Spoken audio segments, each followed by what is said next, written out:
podcast. Ladies and gentlemen, welcome back to Facts and Smiles. I'm Miles. And I'm Max. Sit back, relax, grab your favorite snacks. This podcast is cracked. Alright, let's get right into it. Sweet.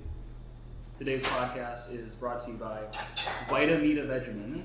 Vitamita Vegemin contains all the vitamins, vegetables, and minerals you need to live a healthy, balanced, well-sustained life. Please check out Vitamita Vegemin in the description below and support this podcast. All right, back to the show.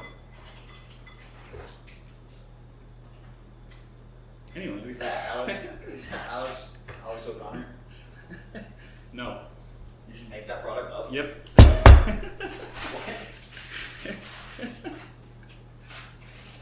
Why are we getting sponsored by Big Veggie?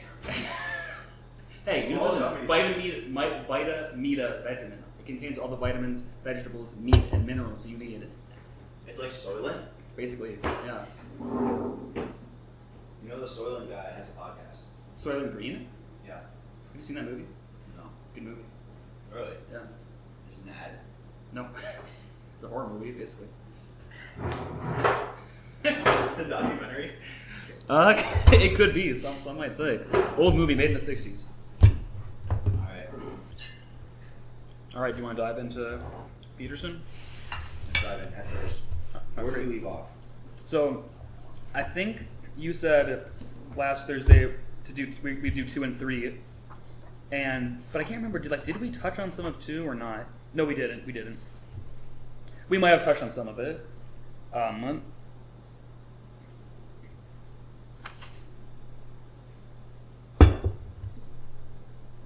Okay, yeah. So he talks about.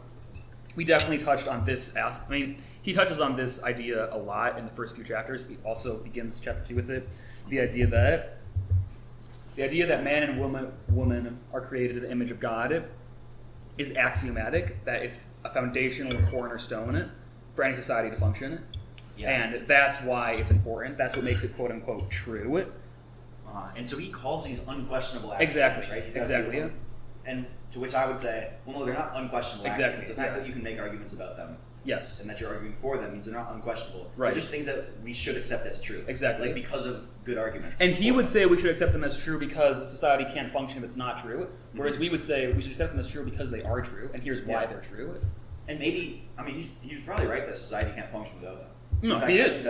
He's absolutely but that's true. not the reason that they're true. Exactly, yeah.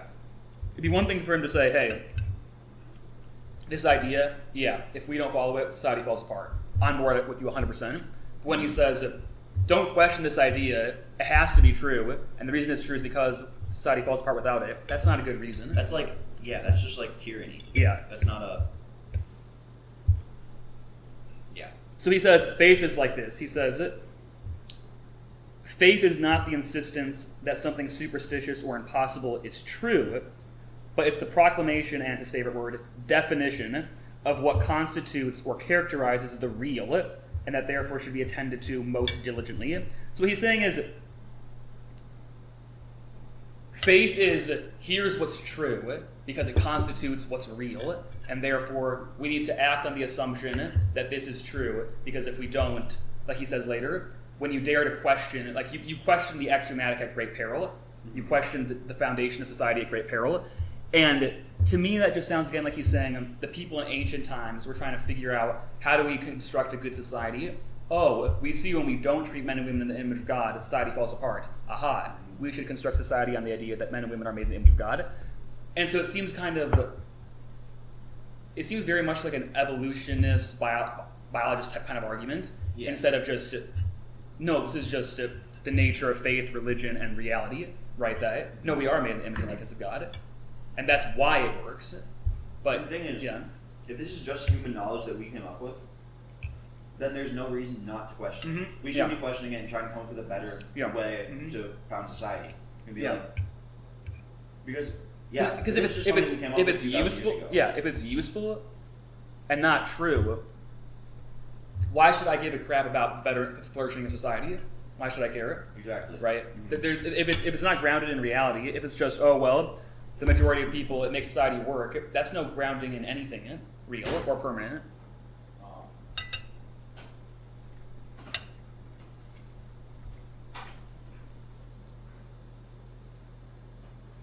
So, and I do like, I don't know if we got into this last time, or where it is in this one, which has been a while. Oh, thank you. Well, but the idea in the first 3 chapters that I've been thinking about the most by far is this idea that the tree of the knowledge of good and evil, eating the fruit of the tree of the knowledge of good and evil, is like opening up the source code. Yeah. To like the knowledge of morality. Yeah. Right? Right. And so now humans are able to do in almost like a Nietzschean way. Define good and evil. They're able to edit what makes up good and evil. Yeah. And it turns out when humans try to do that, like that's something that only God should do. Right. So that's like a godlike thing, right? Mm-hmm. But humans do it and we mess it up really badly. Mm-hmm. And we get, world wars and demon worship and stuff. Which is where he says God is the spirit that defines the line between good and evil. Which, okay, yeah, that's cute. But what you're saying is spot on, that once we take, let's like Nietzsche says, God is dead and we killed him. Once you remove God out of the equation, there is no such thing as morality. There's no such thing as objective truth. It all comes down to our own whims and desires and fantasies. And that's why we get communism. That's why we get the world war. That's why we get fascism and all this stuff. Is because and the idea of the Übermensch.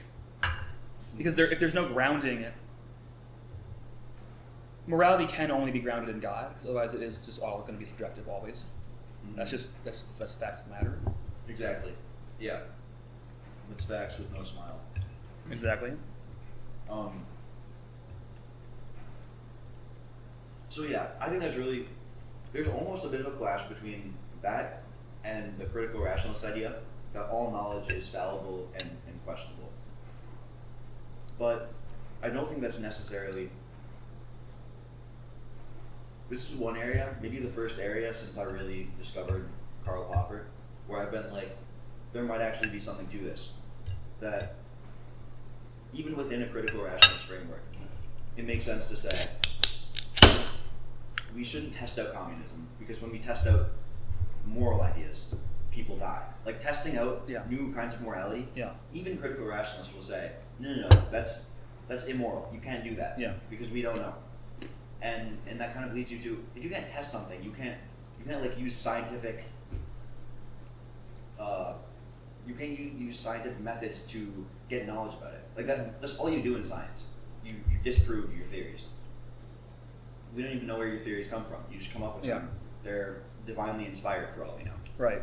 So I do think it logically follows that we actually don't have the right to try to come up with new moralities. Because we're not the arbiters of morality. Because once you try experimenting with anything, you're claiming some kind of ownership over it, right? And that's the ultimate. I mean, that's where you get characters like Raskolnikov or Ivan in the Brothers Karamazov, where it's, I want to test out this idea that morality is based in just the superhuman, or just the man who's above all others, the powerful man, the strong man. And when you do that, you see it. Not only do you see in their examples that it's obviously not true, but you see that once you question any kind of morality or experiment with it, you're going to invite disaster. And humans have a huge range of authority that God gave us. Yeah.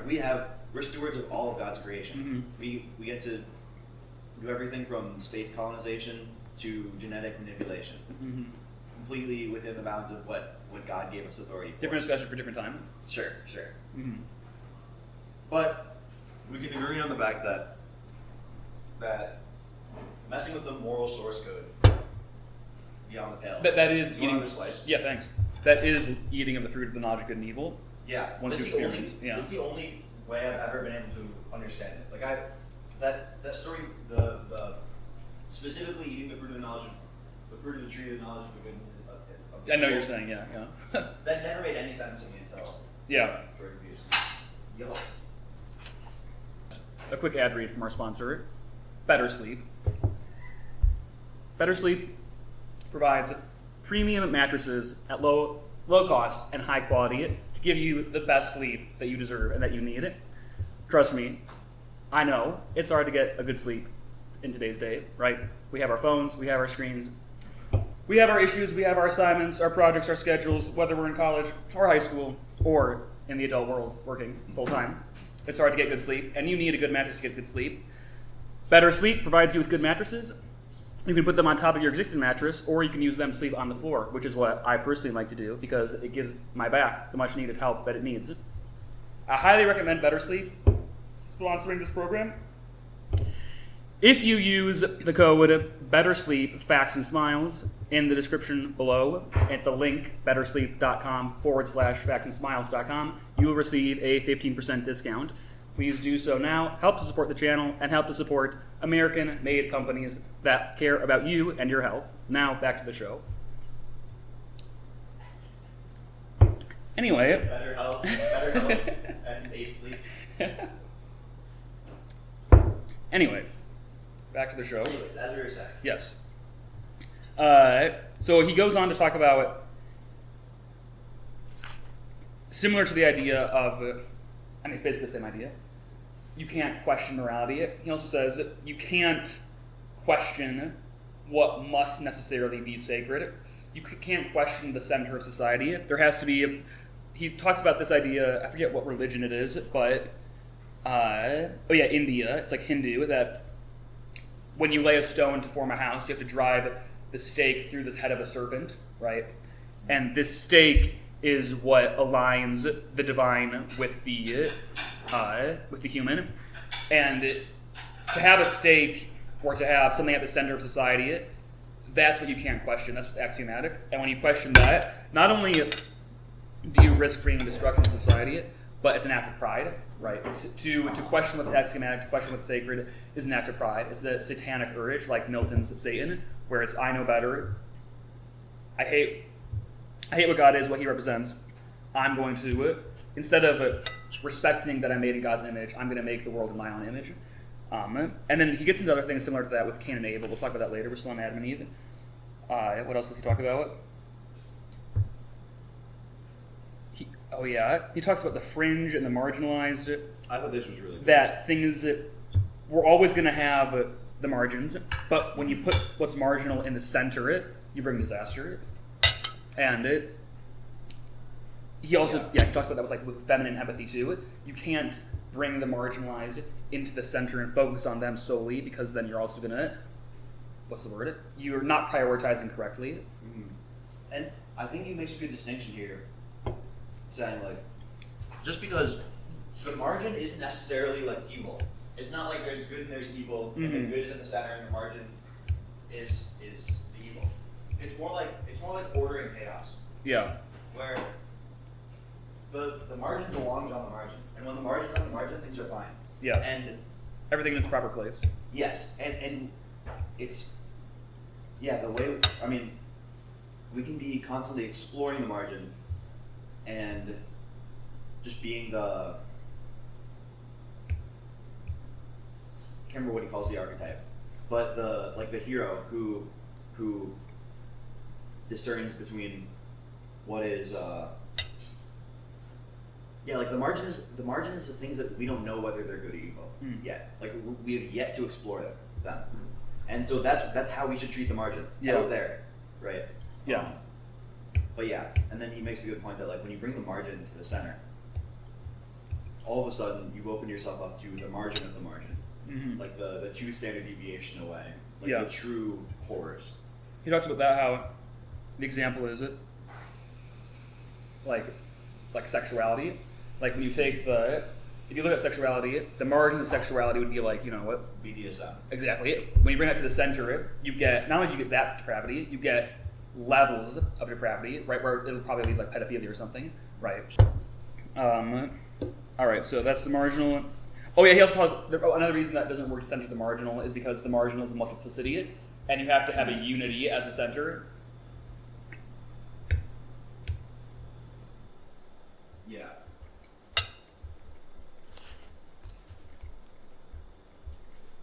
Yeah, and the margin is defined as opposed to the center.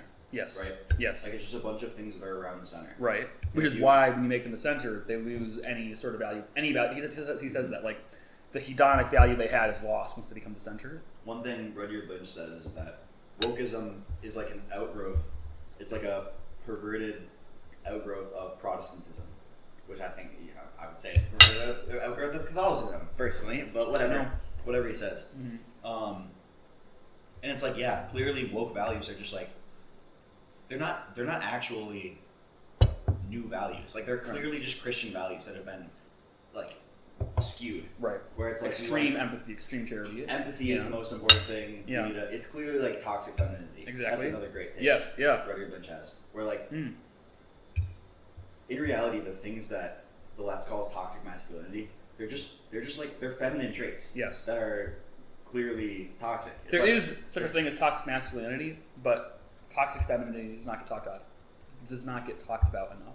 No, and that's like it's like corporate culture is very toxically feminine. Yes, 100%.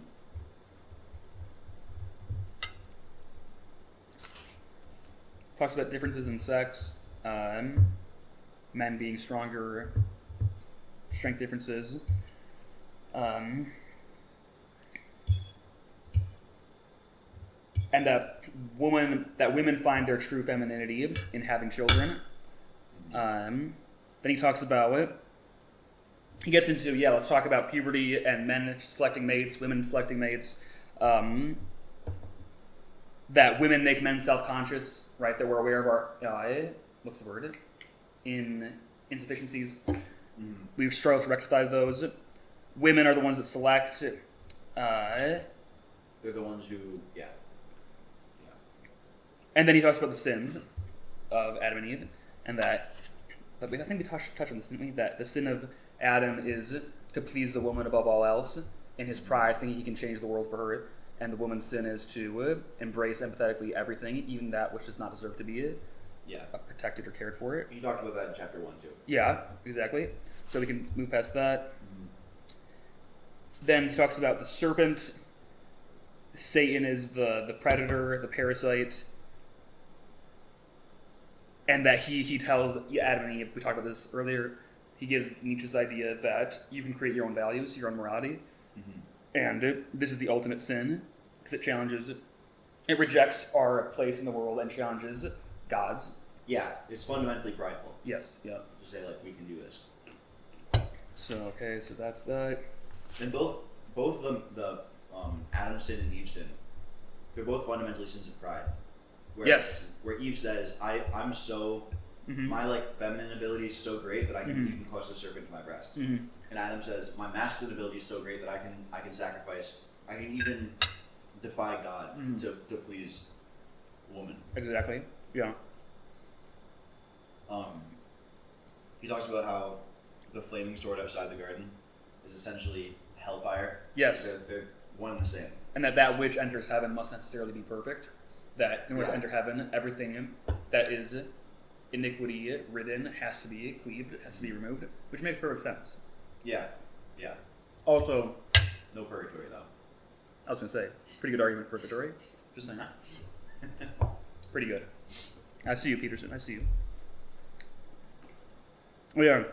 He also does something interesting that he hasn't done. Yet he never does this in the book at all. Like, this is a very rare occasion when he does this. He says, God is the spirit that punishes you for overweening pride. Like, wow, that's new. No, okay. Yep. Okay. Sure. That's true. But like, can we just say God? Can we just say God punishes pride? Like, there, simple enough. You know. Because what Jordan Peterson actually means is that pride fundamentally doesn't work that well.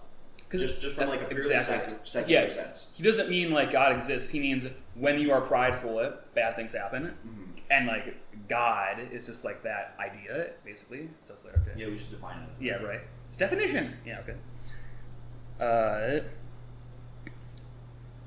Yeah, like he says, if you do too much, then you get problems. Go ahead. He starts spitting here. I don't know what page it's on, but he talks about how the process of gaining knowledge is fundamentally a humble one. Like, you can't gain knowledge without some amount of humility. And maybe even the degree to which you are humble is the degree to which you can gain knowledge, which is a pretty good take. He's said that many times. Yes. And then he jumps into the most Epicurean critical rationalist. By the way, he does give your boy a shout out, chapter 3. We'll get to that later. He's always talking about Karl Popper. He just doesn't understand him. And it's always like the stuff that everyone knows Karl Popper for, not like the real, not like the deep, the nitty gritty, the fundamental truth that Karl Popper uncovers. Mm-hmm.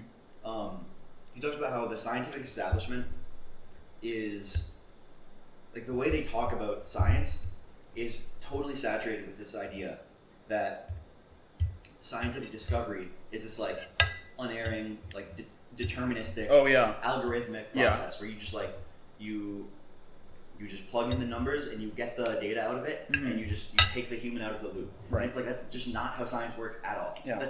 And come to think of it, another great take that Rudyard Lynch has. Like he could say this exact same thing, but like scientists just think of things. They just have like inspiration, and it's the least algorithmic. It's this like spiritual thing. Your guy Maxwell of Maxwell's theorems. Oh yeah. He would say, whatever I've done was not done by me, but done by something greater than me through me, or something like that. Mm-hmm. He also didn't speak English, probably. Right. Maybe he did. Maybe. Maxwell. But no, right.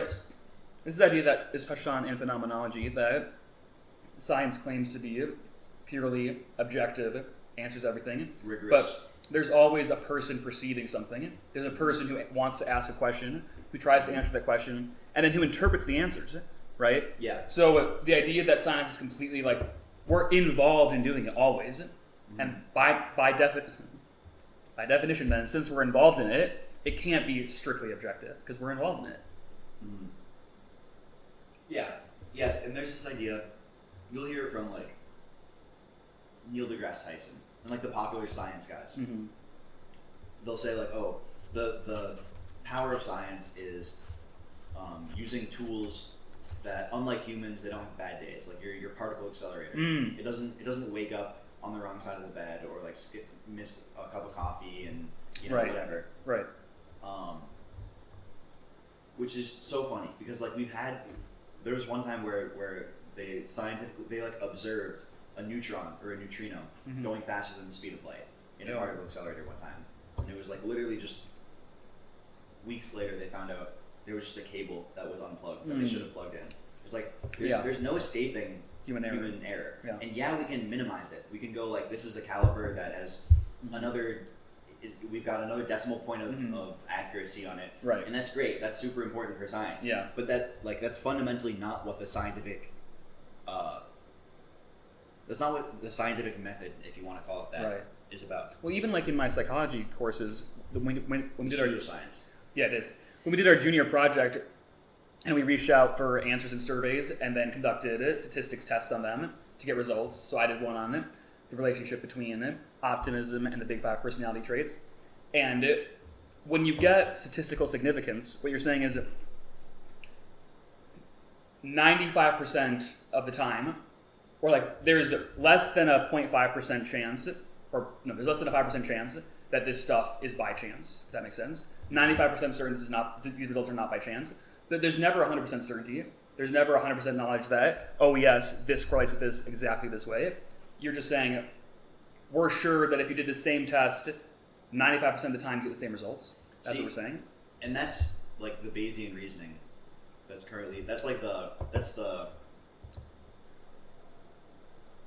like the mainstream fallibilist position. Yes. The like Sam Harris. You and Sam Harris. Yeah. Where you can be, honestly, I feel like that's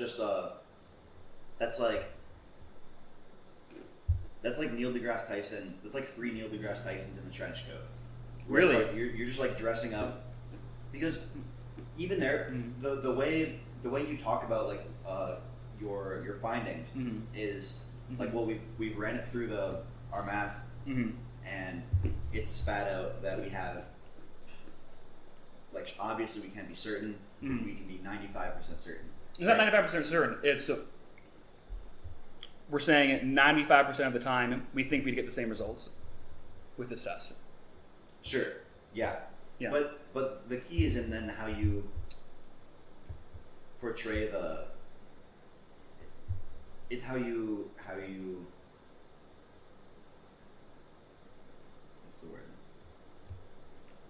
there's a big difference between what the math actually means, like what it represents, and how you present it. Like if you go, well, we got like most experiments. If you get, if your sigma value is high enough, then you go like, all right, this is it's proven, right? But you can't go. It's proven. That's at least what some people say. I don't think you can. Agree. I don't think you can. I think you can never say like it's proven. I think you can just say it. It seems to me this could be the case. That's the closest you can get. Like I don't think you can ever say it's. Yeah, the best you can do is this is our best theory. Exactly. I don't think you can ever just say yep. It's like the QED. You can't do that. Yeah, and if you can't do that, then you can't say then we're 95% of the way there. Oh, I see what you're saying. So you think that's okay? This might be semantics then. I'm not saying that we're getting closer and closer to the truth. I'm just saying I was using this psychology thing as an example to show that you can never be certain. Yeah. And that, like even in psychology, we're told, you can't know that this is actually the way it is. And I'm trying to take it a step further to say you can't even quantify your level. Oh, of I see what you're saying. I see what you're saying. I think it's just I wasn't not what the numbers you're putting on. Yeah, I see what you're saying. Your data mean. I wasn't using the 95% to say it that we are this certain to show that we can't have full certainties. But I see the disconnect. That makes sense. Yeah. All right. Anyway, what else do we got?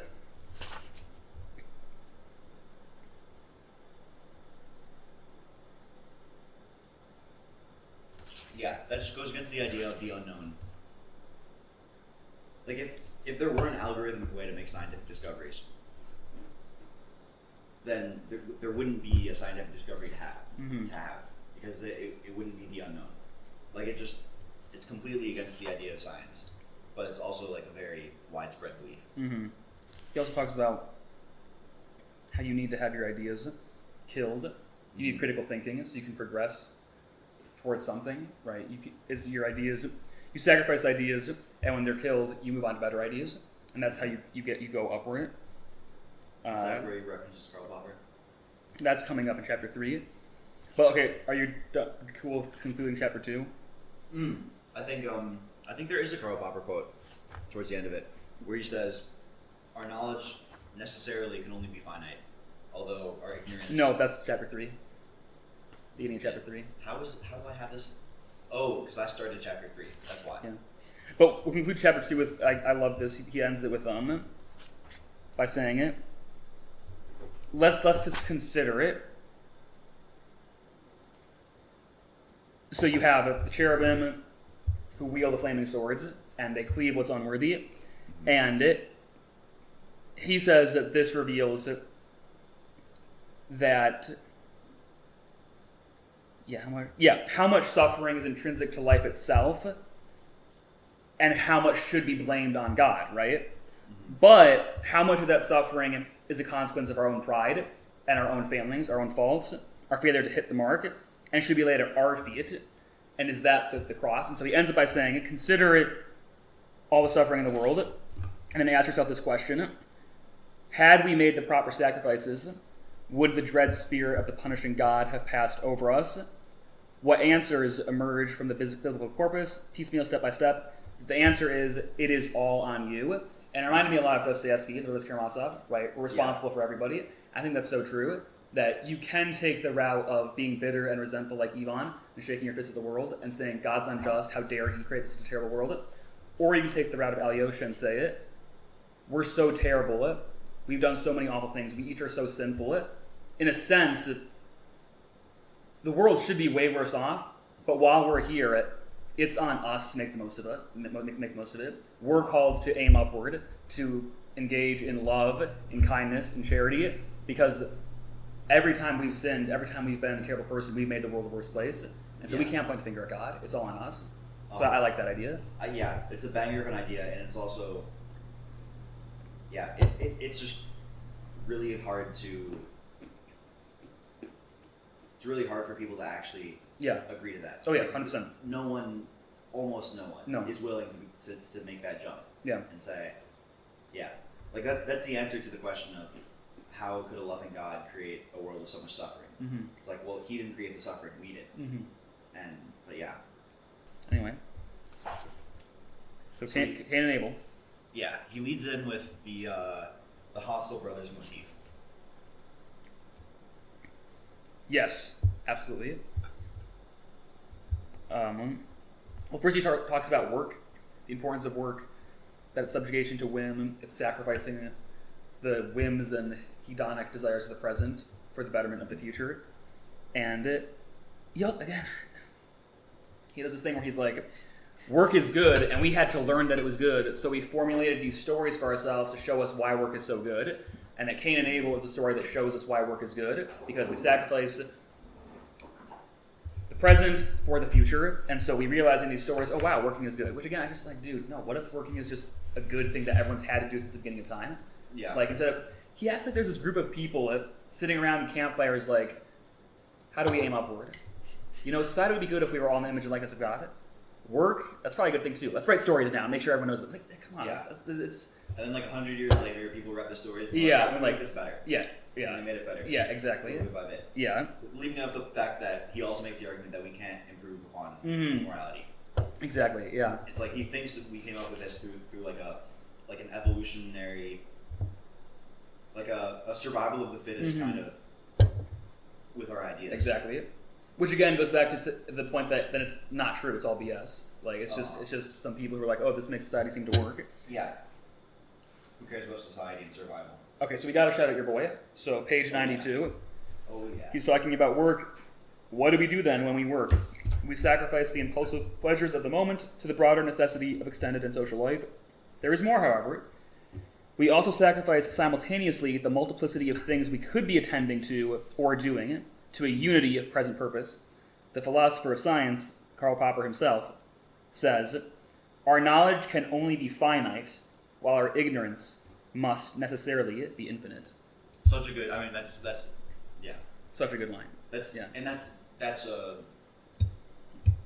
not just the little things we know Karl Popper for, like, science must be, or theories must be testable. That's like the heart of Karl Popper that we're getting at right there. Yeah. Banger. And so he uses that to say, you have to work towards a unity, right? You have to have priorities, because if you fall into the multiplicity is infinite, and you'll get lost. You have to, it goes back to earlier about sacrifice, right? That in our lives we're called to sacrifice some parts of ourselves to move towards some unity, to move towards, to go to my thesis, to move towards the self we want to be, a future self that we're aiming at. And there's so many people you can be, but you have to choose one and aim at that. And ideally you should be aiming up. And to tie it back in with like the flaming sword, it's like there are all these different parts about you that have to get burned away because they're not perfect. Yeah. But the reason it hurts is because they're actually parts of you, and they want to survive. Right? Yeah. They're like little motivating impulses. Right. And it's the same with, like, those are the multiplicities that you have to cut out. Yes. That's why it's so hard.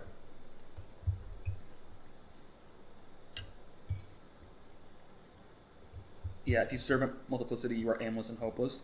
Then he talks about, like, sports, theater, songs, dramas, whatever. When people are gripped by something, they experience a unity, right? There's a unity that compels attention in those moments. So Moses' encounter with the burning bush, the bush grabs him, right? Seizes his attention, and he goes to it. And then he discovers in that moment his mission and his purpose. And so Peterson uses that. I think this is good. I like this, that he talks about this a lot. This is one of the things he always talks about, is that if you want to find meaning in your life, pay attention to what compels you. In those moments where time goes by quickly, or something draws you, something speaks to you, focus in on that, hone in on that, pursue it, because you don't get to choose what attracts you or what draws you. And likely, if you follow that urge, that compulsion, it'll bring you meaning and fulfillment, because in those moments when you are drawn to something like that, it's speaking to that inner part of you that's crying out to be lived in your life, right? And so he uses Moses to talk about it. If you pay enough attention, everything is revealed. If you pay attention to why something calls to you, likely you'll figure out the meaning behind that, why it's important to you, what it means to you. And then if you pursue it wholeheartedly, since it's that part of you that's calling out to be lived, likely you'll live a life worth living, right? So pay attention to what speaks to you. Pay attention to what draws you. Yeah. I remember he used to talk about Pinocchio too. Like, yeah. And the counterpart to that is what bugs bugs you. Pay attention to what bothers you, because that's also what you're called to do. Those are the problems you're called to solve. Yeah. I guess it's Pinocchio because what bugs you is Jiminy Cricket, which is your conscience. Jesus Christ, yeah. Mm-hmm.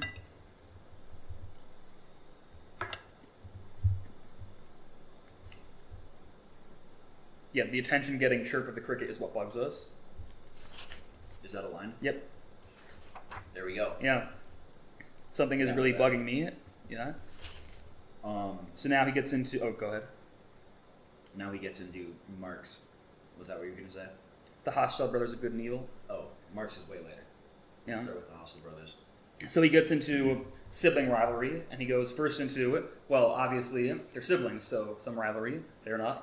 Mm-hmm. Then he also goes, one of them's a farmer, and one of them is a shepherd. Yeah. Or a hunter. A rancher.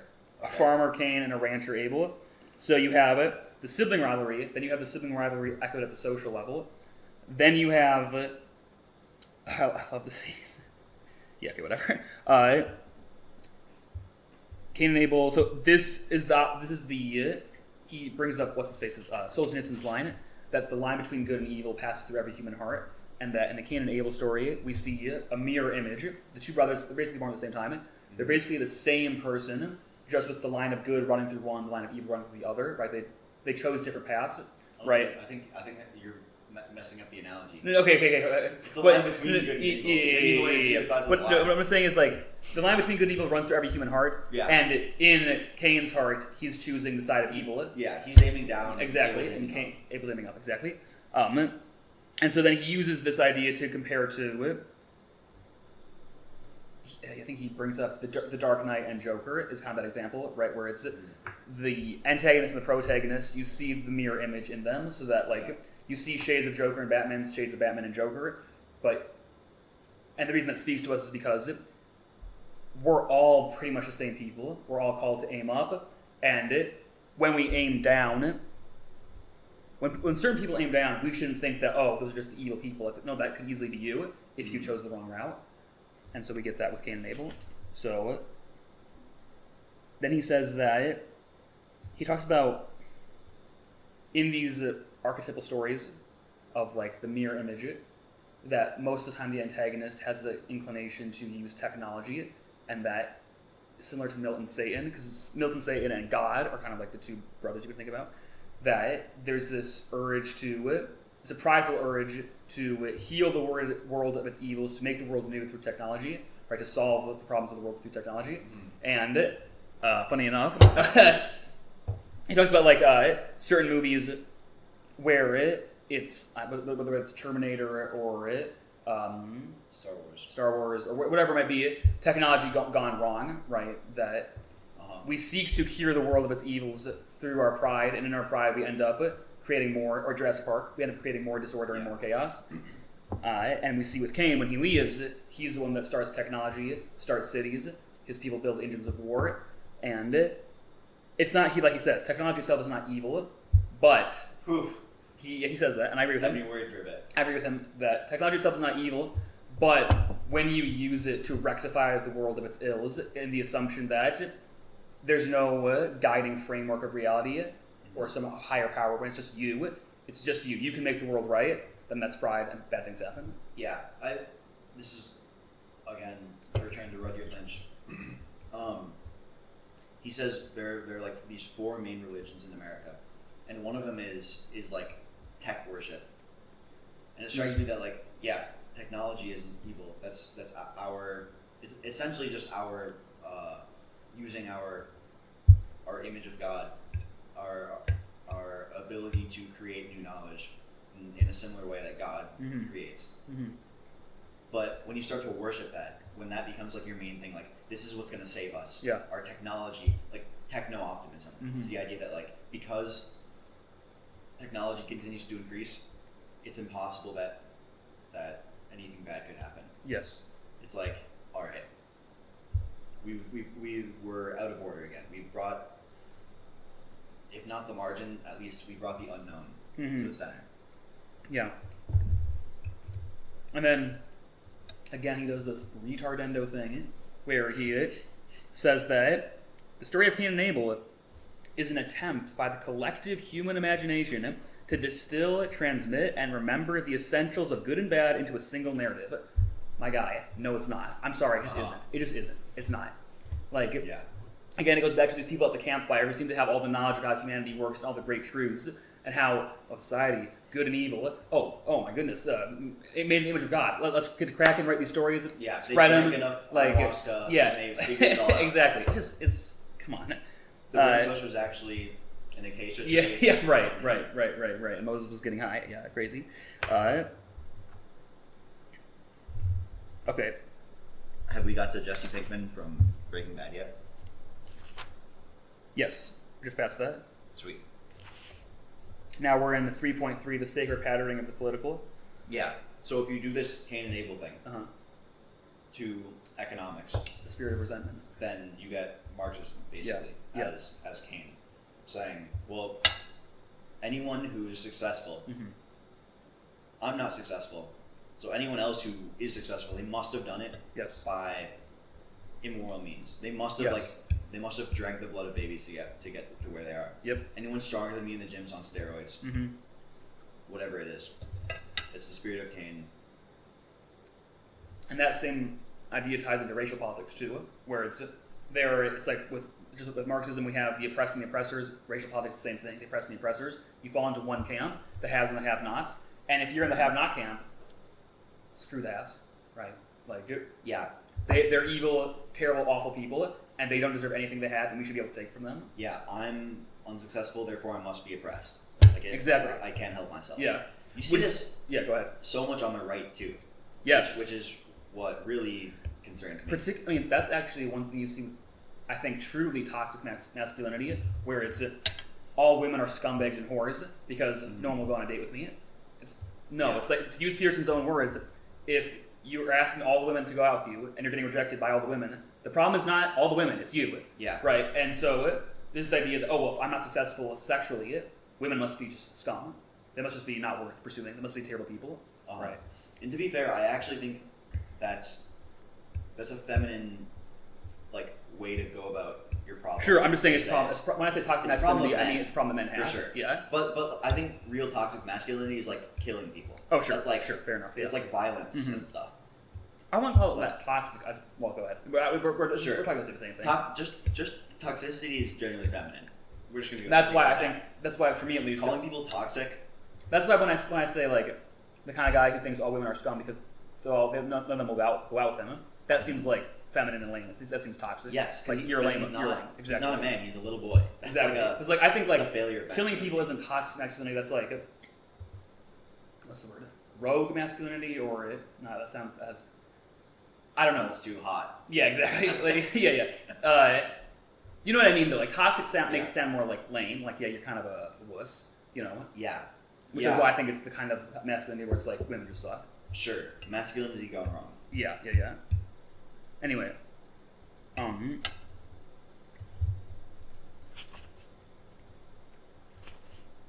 he talks about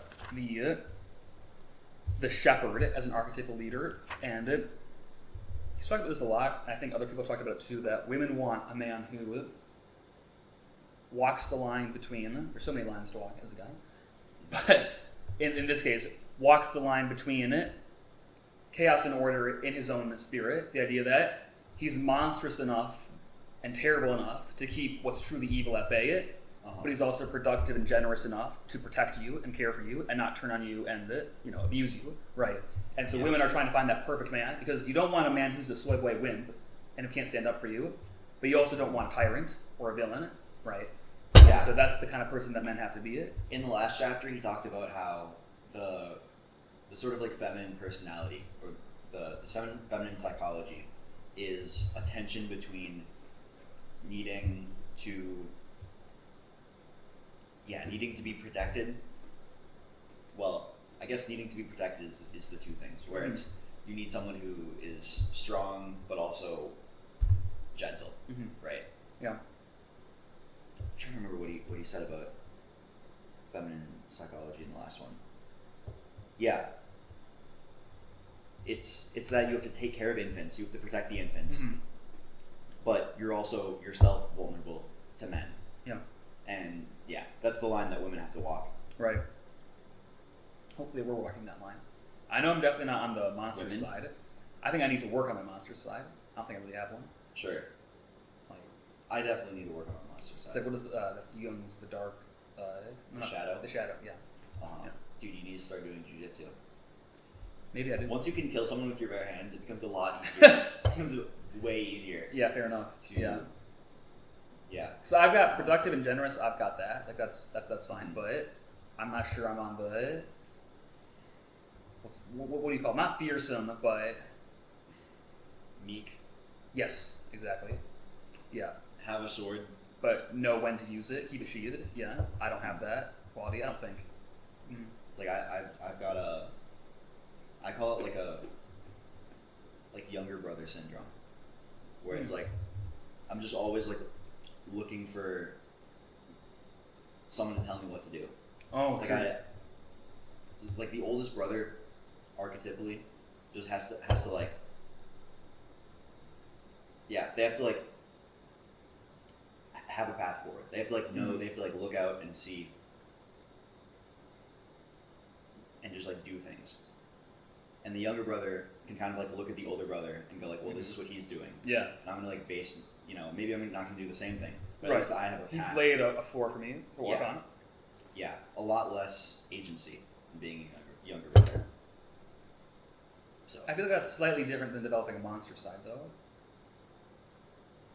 I don't think I described how similar it is well, but it is. Part of having your shadow. Yeah, part of that is like assertiveness.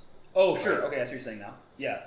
And so, yeah, that part of me, like I'm a great worker. Like my boss just tells me to do things, and I just go do it. Same. And I love that. Same. That's a great feeling. Yeah. Just knowing exactly which wall I need to run through. Yeah. But I agree. Then out in the real world, it's like most of the things, it's not that straightforward, right? If your job is to run through whichever wall your boss points at, you should get replaced by AI in the next 10 years. Like that's the kind of... I'm not sure all jobs could be AI though. What job can't be AI? I'm thinking like my job right now. Optimus Robot. Dude, they'll have that thing carrying around bags of sod. I don't know. The thing that's hard is that we don't realize how much creativity you use in your job. Exactly. Because if we don't think of it, it's not like artistic creativity or whatever. You're not coming up with new theorems. Right. But there are just so many little things, like walking from one side of the warehouse to the other. Yeah. Picking up a bag and putting it somewhere else. Like you made like 5 new theorems. I guess too, I'm also thinking about like when I do go into psychology, like people are going to want to talk to people. I sure hope so. Yes. So I feel like that's secure. Yeah. And it's also like, no matter what, being the best at what you do, you're always going to have relative job security. Yes. We're not getting rid of coders. We're just making the best coders way more efficient by having LLMs, generative AI. And regardless, being the kind of person who can pick up skills, like right now you're not a master psychologist. You're just becoming one. Right. And so the skills that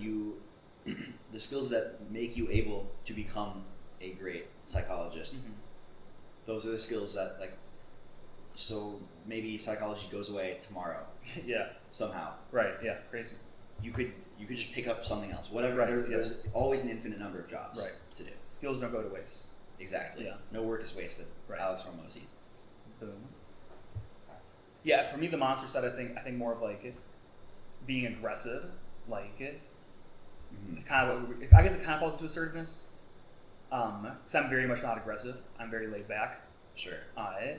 Obviously, like if I'll stand up for what I believe in, but I'm not sure how. How aggressive I am. I don't think I'm aggressive yet. I need to work on that. I can't imagine you in a fight.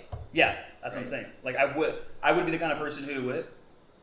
Like if I have to fight, I will. But like I'm gonna try to see if we can settle this. Yeah, which is again, I mean that's exactly what you should do, whether or not you know how to fight. Yeah, exactly. Yeah, it's never the best. Yeah. Never the ideal option. Yeah. But Like, I want to have that capacity to, like, I was thinking about this, like, one of the reasons that I've started in the past year or two working out is obviously because I want to be healthy, I want to be attractive, but also, like, I don't want to be a pushover. Like, I'd like to be able to be I like to be able to put up somewhat of a fight if I had to, right? I don't want to get pushed around. And even just being assertive in your day-to-day life, like being physically more imposing, is like a huge It's a huge help. For that. Exactly. Yeah. Anyway, so we need to work on our shadow sides. Yeah. Okay, so. David's a shepherd. That makes him the best king. He talks about the eternal quandary of women. If I find the right man, he'll keep away the monsters. But if I get one who's too monstrous, then I'm in trouble. Even though he might be perversely sexy, he will be a monster to me as well as to others, and that is not a good plan. I need to find someone who's half monster and half kind. Anyway, then he says, "Best of luck being him." Where's that? Top of 110. Best of luck locating or being him. Yeah. I'll take the challenge, Peterson. Yeah, thank you. I'm him. Sacrifice, covenant. I know, just as a teaser, because it's related to this. I think about this, like job security. We kind of touched on that. How really the true job security is just being really good at your job and just the meta skill of like getting good at things. And the key of being him, the guy who's I mean, he says half kind, half shepherd, half monster. What do you say? Half monster, half kind. I think it's 100% monster, 100% kind. Fair enough. But I think he would probably agree with you if you told it to him. He'd be like, "Oh wait, I see what you're saying. You're right." Yeah, because he's like he says, you have to be a monster. You just have to learn how to control it. Yeah, it's like being discerning about. Yeah, exactly. That's really the key. Yeah, I agree with you. Once, like, as hard as it is, it's like super hard. Like, we have to develop our shadows. Like, what does it even like? Yeah, that's look like that. It's so difficult. Yeah. To actually pull that off. Yeah. Right. I was thinking like a few months ago, like how do I actually work on that? How do I concretely develop my shadow? And I remember listening to Peterson talk to Chris Williamson, and Chris asked him straight up, like, how do men become more dangerous? And the answer Peterson gave was become more literate. And I'm thinking like, okay, cool. You know, like be precise in your speech, be precise in your words, be precise in your verbiage, develop a capacity to have a knowledge of different fields, to explain it, to articulate it, to develop arguments, just to be articulate in general. And I thought, yeah, that's all well and good, but I think I'm already a fairly articulate, as I stumble over my words. I think I'm already a fairly articulate and literate person, but I don't think I have a monster side to me. So I was kind of hoping for something more concrete, Peterson. I think that's really good advice for a lot of people. Yeah, but that's not what you're missing. No, exactly. So anyway, I'm wondering how do I guess I don't know how to concretely work on it other than to do it when a moment comes, just seize it. But it's not like a habit I can work on in my free time. You know. Yeah. I think my biggest like advances in just self-improvement in general over the last 6 months or so was realizing that in my job I have tons of opportunity to practice like agency and assertiveness, where I can be like, and that goes hand in hand with not being scared of looking like an idiot. Sure. Those are like two sides of the same coin. Because it's not like necessarily obvious, but if you assert something, if you go like, we're gonna do this my way, and your way's dumb, everyone's gonna see that your way's dumb, right? Whereas if you go like, hey, like, guys, let's throw out some ideas here. Let's brainstorm. Let's test the waters. Yeah. Yep, test the waters. It's like there's a certain amount of water testing that is called for, and it's not the amount that I do. It's way less than what I do. And it's actually completely fine to look like an idiot in almost every scenario. There are like maybe a few scenarios where it's actually bad, right? Where like you really get negative consequences for looking like an idiot. Yeah. Not in the office when you're an intern. There's never a better time to look like an idiot. Yes, exactly. And stakes are low. Yeah, it's like you're allowed to have all these flaws, and you get such outsized returns for when you actually do have something where you go, no, like I've got it. We're gonna do it this way. I'm gonna go through, do the work hard, and it works. It pays off. Mm-hmm. You look so good. Yeah. Yeah, that's true. It's so worth it. If you're gonna get something right, you might as well do it confidently. Amen. Yeah, go whole hog, as the saying goes. Mm-hmm. Anyway, okay, so the sacrifice pleasing to God, 113. The necessity of sacrifice. What sacrifices are the best? What sacrifice pleases God the most? And the answer he gives is, so we see Abel's offerings are acceptable, Cain's are not, and the reason is Cain did not give his all. He did not offer up everything to God. Abel gave the best of the best. He gave his choice. What kind of lamb is it? Like what do they call it? Unblemished, spotless lamb. Mm-hmm. So the best of the best. Peak, he says. Yeah, it's peak. And and the best is for God. And we give mid fruits. Yeah, right. Because Cain's holding something in reserve. He is. If thou doest well, shalt thou not be accepted, and if thou doest not well, sin lies at that door, like a sexually aroused predator. Yeah, which I still think he's making up. I'm pretty sure that's not in the Bible. I'm like, dude, I've read the Bible. I have not seen that word. Multiple different translations. Yeah. At no point. I don't know what weed you're smoking, my guy, but a sexually aroused predator is not in there. Yeah. I mean, and I think it's the motif. Apt metaphor, yeah. What's that? Apt metaphor, I guess. Yeah, it's like, I guess we can go with this. Yeah, right. It's like, it's definitely not there, though. And so the main issue at hand with Cain and Abel, so Cain's sacrifice is faulty, he's not giving his all, but what causes the eventual conflict is Cain's response to his failure, not just the failure, right? Yeah. Because when God points out the failure, Cain could recognize, oh wait, yeah, you're right, I done screwed up, here's the best of the best, and then proceed, but instead, he lashes out at God. He doesn't want to admit his own failings, his own flaws, and so he blames God, and he blames Abel for being the ideal that he can't reach, and then he decides to kill the ideal, and that's where the problems come about. So it's Cain's resentment and bitterness, similar to the communists, that's the problem, not the fact that he failed. Yeah, that's where the parallel with Marxism is really obvious. Yeah. So then he talks about, we touched on this last time, even though we didn't actually talk about it, how the story of Horus and his uncle Seth can tie into Cain and Abel, and how this is Set, and how, crazy Seth, and how this is where we get the origin of such phrases as fucked over and fucked with and fucked up. And, because, of course, as we all know, because we all study Egyptian fairy tales, that Set implants his seed into Horus and, crazy, sexually abuses him. And then somehow Isis grabs the seed and deflects it or something or whatever. Like, kind of crazy stuff going on. The Egyptians were depraved and they were creepy and they were worshiping Satan. But anyway, the idea is that you could think about it like this resentful accusation that I've been fucked with. It's kind of making the claim that there's some sort of cosmic injustice going on that I have nothing to do with, right? That I am totally innocent. Something bad is happening to me that has nothing to do with me. I'm not responsible for any of my actions. It's all on God. It's all on the world. It's all on the authorities, the government, my family, whatever it is, right? And that's what Cain's dealing with, is this inability to recognize his own failings, or at least an inability to rectify his failings. Yeah. It's also where we get the name Seth. Just a little bit funny that we still have people named Seth. That is funny. Like, we don't have anyone named Adolf anymore. No. We stopped naming people Adolf, but we'll name them after Satan. Mm-hmm. Yeah. Lucius, that's another one we've lost. Took a while though. But yeah.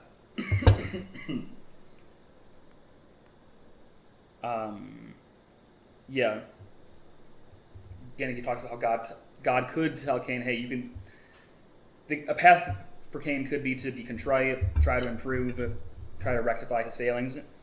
But instead, he invites in the devil, and exactly, literally.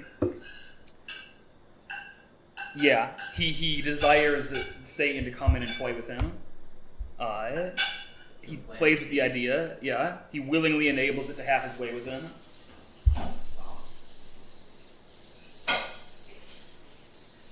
Yeah, that's like it's another level of resentment. that drives you to the point of saying, like, well, I'm willing to get fucked over as long as Abel also does. Like, yeah. I don't even need my situation to get better. My situation can get worse as long as other people's situation also gets worse. Yes. And that's the very same sentiment Peterson says motivates school shooters, right? Where they've been brooding about these ideas for a very long time, toying with it, thinking about it, and they're resentful and bitter, and so they don't care. It's kind of like, if I go down, taking you down with me. Yeah. School shooters and HR managers, too. Oh, yeah, crazy. Talks about Dolores Umbridge from Harry Potter. You read Harry Potter? Oh, right? Wait, no, I didn't. I'm Catholic, so. So you can't read about it? Also, like, I wouldn't want to. Like, give me a break. Why do I care about some British witch? Like, dude, it's so good. It's so good. That's what everyone says, but it's worth it. Dude, the left hates, what's her name? J.K. Rowling. She's kind of been waffling, though. Did she come out as trans? No. I mean, the last time I was in touch with her was a couple of years ago, and she seemed more less like she was saying opposed to transgender ideology, and more like saying, leave my characters alone. Oh, which is fine, but also like maybe take a stand, lady. But anyway. Yeah, isn't Dumbledore gay? Didn't she make Dumbledore gay? Like she retconned it? Yeah, might have. I have no idea. And Hermione's black. That was the other thing. She was like, actually, Hermione was black the whole time. Did she actually say that? She said that at one point. That's insane. So, which is funny because then we went back and found passages where it's like, where it's like, yeah, her face was like as white as a ghost or something, or like she paled at that or something. Anyways, off topic, but fun. Yeah, crazy. Other way. But no, this blocks the sun. Did it really? I don't know.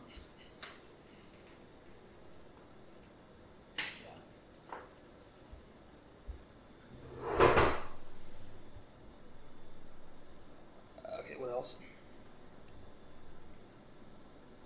Alexander McLaren. He says, what page? 119. Oh, 122? He says, the picture of the sin that was thought of as crouching at the sinner's door like a wild beast, now as it were wedded to him. So, it wasn't just Jordan Peterson. Crazy. You must be pleased. Oh, and he also does say Seth. Different translation. Okay, good. Instead of Seth. Yeah, so I wasn't crazy. I was like, it says Seth. Isn't there a Bible character named Seth? Yes. I think so, right? Must be. There has to be. Come on, Seth. That's gotta be it. How else would the name survive? Exactly. Short for Satan. But that's okay. He also talks about, in line with the school shooter idea, the idea that everyone has a reason for evil, but we're all called to aim up no matter what the case is. In the same way that like tons of kids live in abusive homes, but not all of them become rapists or predators or abusive husbands or whatever it is, right? You're always called to aim up no matter the circumstances. Yeah. Yeah, no matter what, no matter how much you have, you're always called to give. Amen, yeah. And you're judged by what you do with what you have.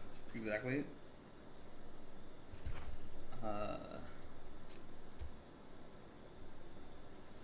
Talks about why is heaven up, interesting but not that important. Why does God reside in heaven? Because God occupies the highest upward place. Yeah, Yeah. Upward. Spirit of being and becoming strives upward toward a continual unfolding of forms. Man is made in the image of that spirit. But do you actually believe that God exists? Whatever.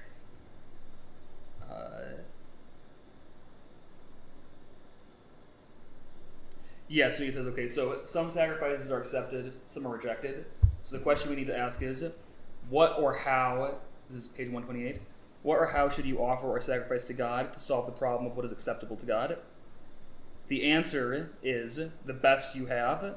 If you bring forth what is within you, what you bring forth will save you. If you do not bring forth what is within you, what you do not bring forth will destroy you. Yeah. And I think that's spot on. So yeah, this is like I just read Acts, and it's got the story of Ananias and Sapphira, where they sell their house and they give like half of the money to the church, which must be a ton of money, and they go, here's all this money, and Peter's like, no, Ananias, because you did not give what you had, you lied about it, you're just dead. Yep. And then same thing to Sapphira. I love using that passage as a tongue-in-cheek example for supporting the death penalty in the Bible. It's like people say, oh, Old Testament, it's like New Testament, like right here. Yeah. Anyway, moving on. You're called to give your best. Yeah. Yeah. And at least it's like you're called to give your best, and no one actually does give their best, right? Because we're all sinful and imperfect.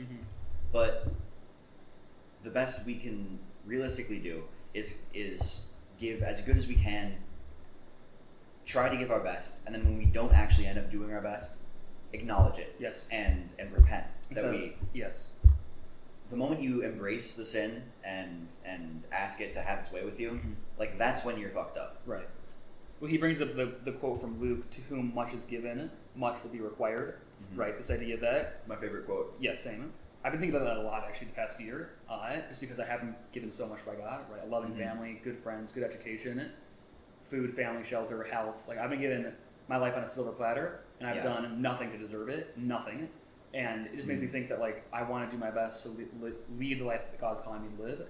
Yeah. To make the most of this, because I've been given so much, and I can't just sit by and do nothing with it. I'm not totally sure what glorifies God the most. Like what's the best possible thing I could be doing, but I know it does involve doing whatever I am doing the best I possibly can do it. Amen. It's like maybe it involves working at Dairy Queen for 4 years during high school. Right. But it definitely, if I'm going to be working at Dairy Queen, I better be the best possible Dairy Queen worker. It's not like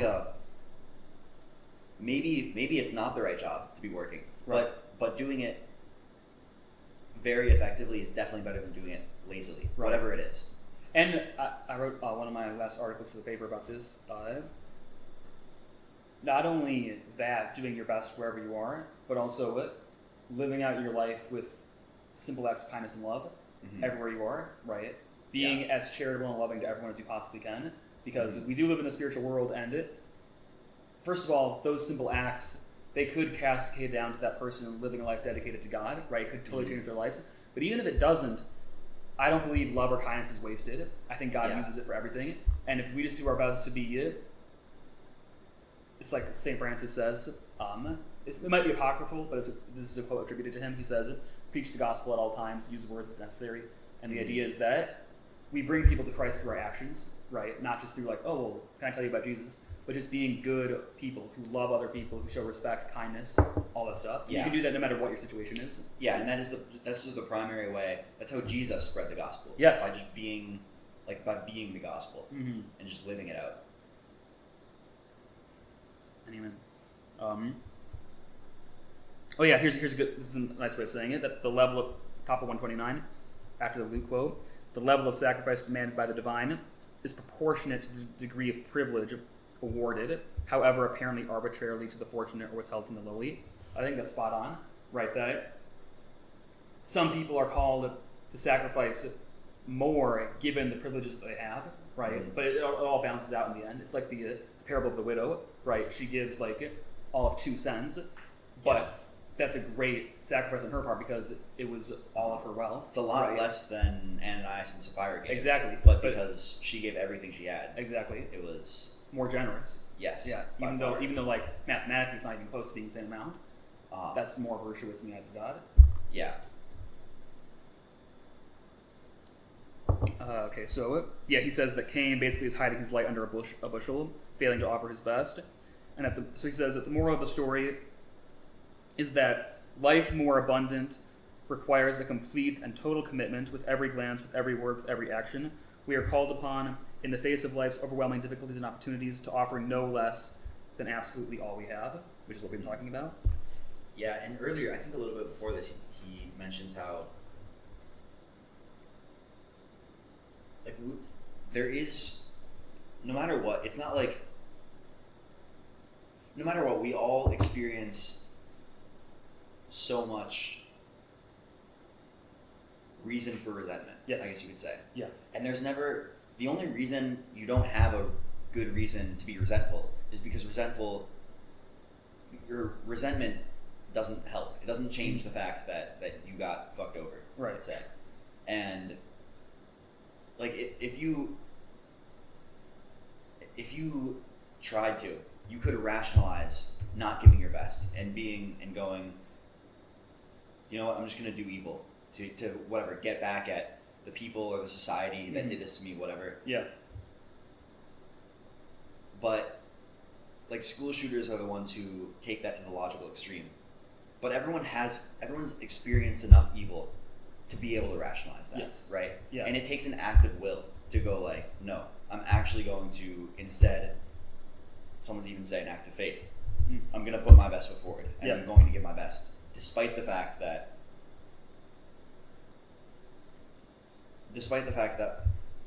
rationally I could come up with a reason for why I don't have to. Absolutely. Like I should be let off the hook, but it's like, well, tough luck.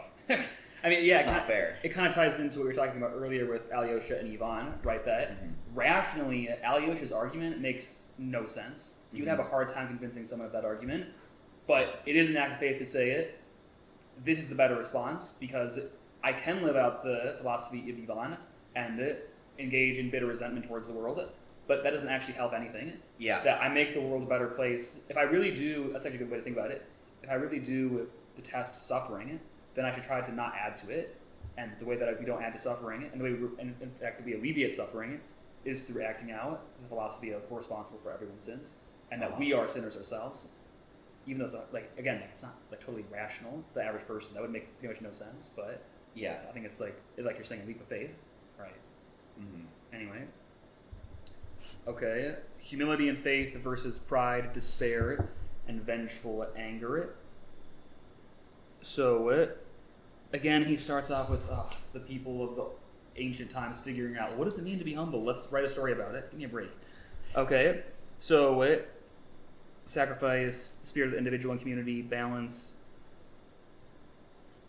Cain, basically he's going on about just Cain again. Cain resents... Oh yeah, he compares Cain to Job, right? And that the difference between... Oh, here we go. Abel. Yeah.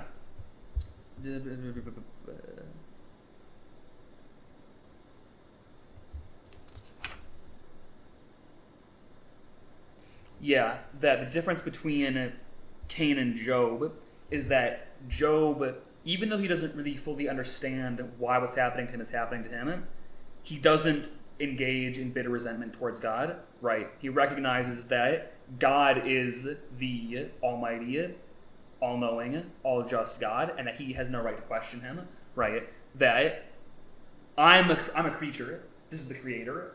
I don't have a right to question the creator, right? Like, I can wonder and puzzle about why this is happening to me, but ultimately I should have some faith and trust that the good God knows what's happening is happening for a reason, right? And that I can't know everything, because it is a sin of pride to say I deserve to know what's happening. It's like, well, no, you're a creature. Like God says, did you make Leviathan? No, you didn't. Shut up. You're going to make demands of God. Right. You think you have an understanding of what's fair and just. Mm-hmm.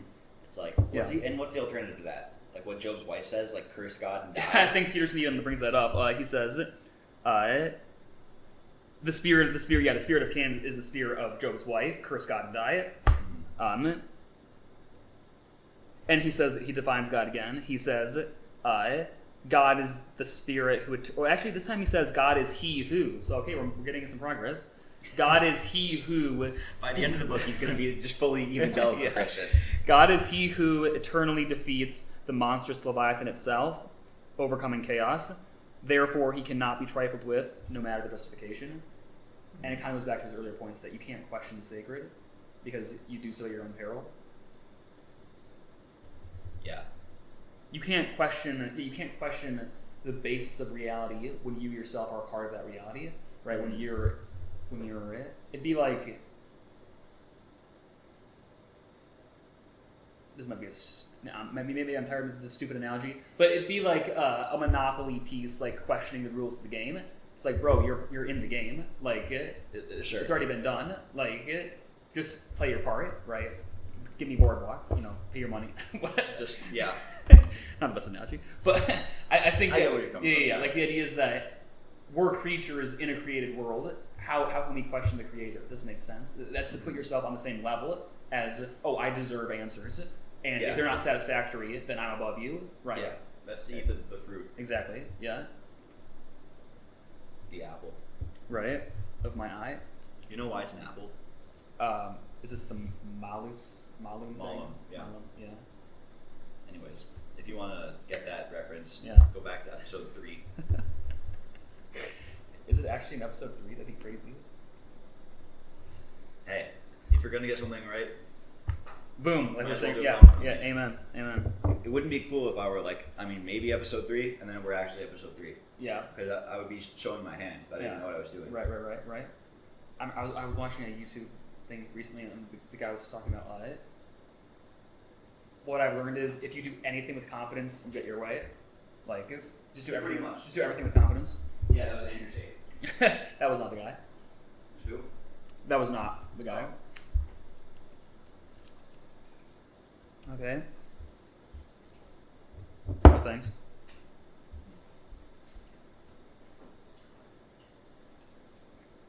Yeah. Here, JVP does acknowledge the fact that when we have our cross and our suffering, we're still called on to reaffirm our commitment to life and to live out this life with love and charity in the face of evil, and that this truth is almost a cross in itself, right? The fact that even in the face of the greatest evil, we're still called to strive upward. It is kind of like, it's kind of like Jesus says, or the people when they hear about the Eucharist, this is a hard truth, who can accept it? This is kind of similar to this, like the idea that, Alyosha's idea that no matter what, you're still called to aim up. That is kind of difficult, right? It's like, well, I was born with cancer and no parents and no money, and I'm getting beaten up by bullies at school and whatever. This is at the extreme, but you get the idea, right? It's like there's plenty of reason for tons of people, and in fact everyone, to say I have the right to enact out my own will to power as I see fit, and yet we're called not to. And for some people that can be hard. And for all of us it's hard. And it's hard to the extent that you have these hedonistic multiplicities in you that need to get burned away in order to turn in that direction. Right. It's like part of you does have to die in order to accept hard truths. In fact, some would say the hard truth is hellfire. It's the fire of the fiery sword. Right. Yeah. As we take a break, let's move on to another sponsor of this amazing podcast. This podcast is brought to you by Better Books.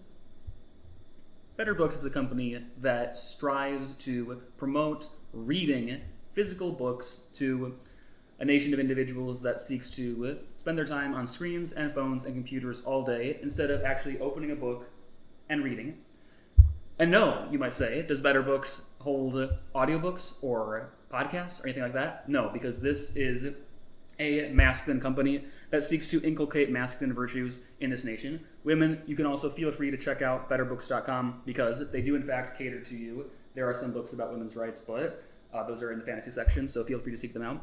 Anyway, Better Books sponsors this podcast, encouraging all of you to buy physical books and read them. If you use the code FactsandSmiles15 in the description, the link is betterbooks.com/factsandmiles.com. You will receive a 15% discount if you use that code, and a free copy of any book of your choice. In today's world where we see many people succumbing to weaknesses and vices, such as listening to audiobooks instead of reading actual books, Better Books provides a stable environment in which to inculcate truly masculine virtues of opening and reading physical books. Check out betterbooks.com in the description below. Now, back to the show. Better Books. Are all our sponsors going to better something? Exactly. Well, it was on the spur of the moment. I had to come up with something quick. Anyway. Yeah, but come up with something more out there. Okay, crazy. This podcast is sponsored by Free Diddy International. Sean Combs' legal team wants you to know that he's innocent and he's being oppressed by the... I don't know. Send your money to Free Diddy at patreon.com. Anyway, getting choked up thinking about it. With a song called Free Diddy. Did he really? Mm-hmm. He was like, being a Nazi isn't enough anymore. Yeah.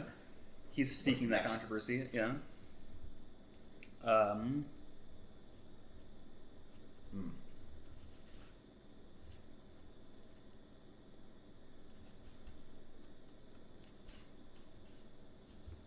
Yeah, he talks more about Job. But Job maintains faith. Job has faith in himself and in God, but God also has faith in Job and in man in general. He is the fatherly spirit, nice adjective, who insists that we can triumph against adversity no matter how profound the challenge. He is therefore the spirit of encouragement that makes itself manifest in the advice of our fathers. Go out into the world with all its challenges and opportunities and prevail. Defeat the serpents. Don't hide. And so the idea is that God allows us to encounter suffering because he has faith that we can overcome the challenge. He is confident in our victory, and so we should be confident in him. I like that idea. You know, the idea that there's a Catholic idea that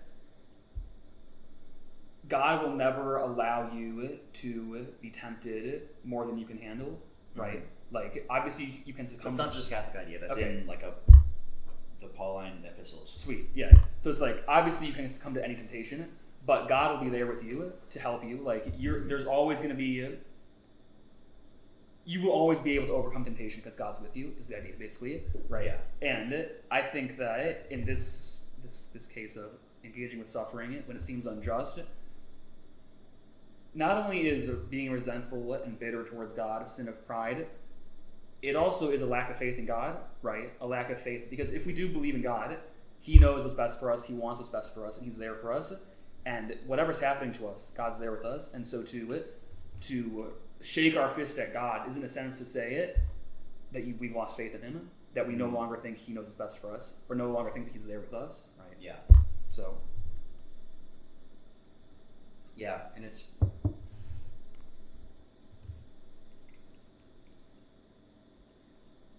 like, having faith in yourself that you have what it takes to get things done isn't a matter of, like, writing your affirmations out and saying them to yourself in the mirror. Yeah.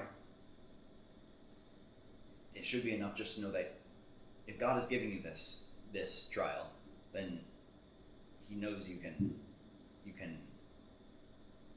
succeed. Yes. There's no... Yeah. Yeah.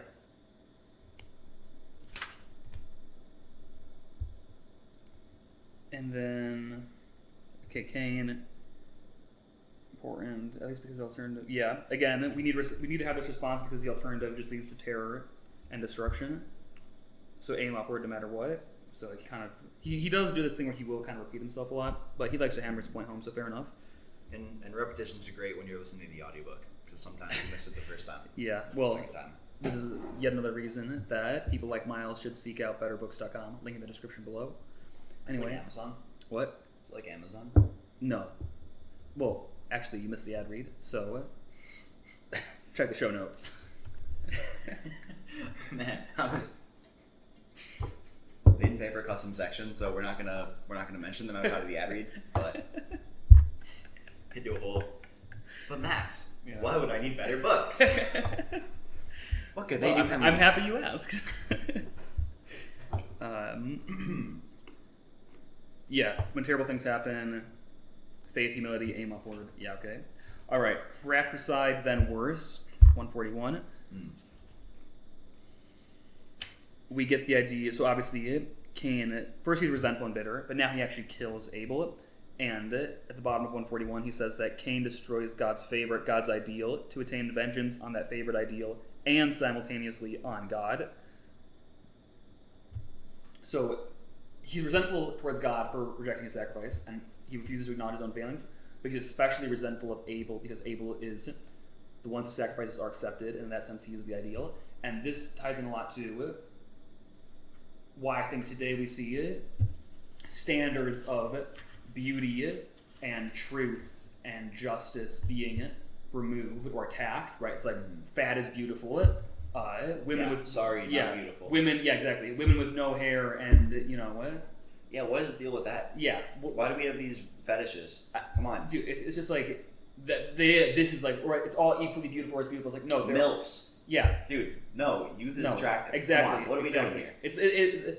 There is a standard of beauty, and when people don't, and that the ideal speaks to people, but it especially speaks to the people who will fall short of that ideal because it reminds them how lowly they are, right? Yeah. And so, for some people like Cain, instead of acknowledging their insufficiencies and striving to work on it or to acknowledge it, they instead just attack it and say, well, it's actually not an ideal. It deserves to be removed completely.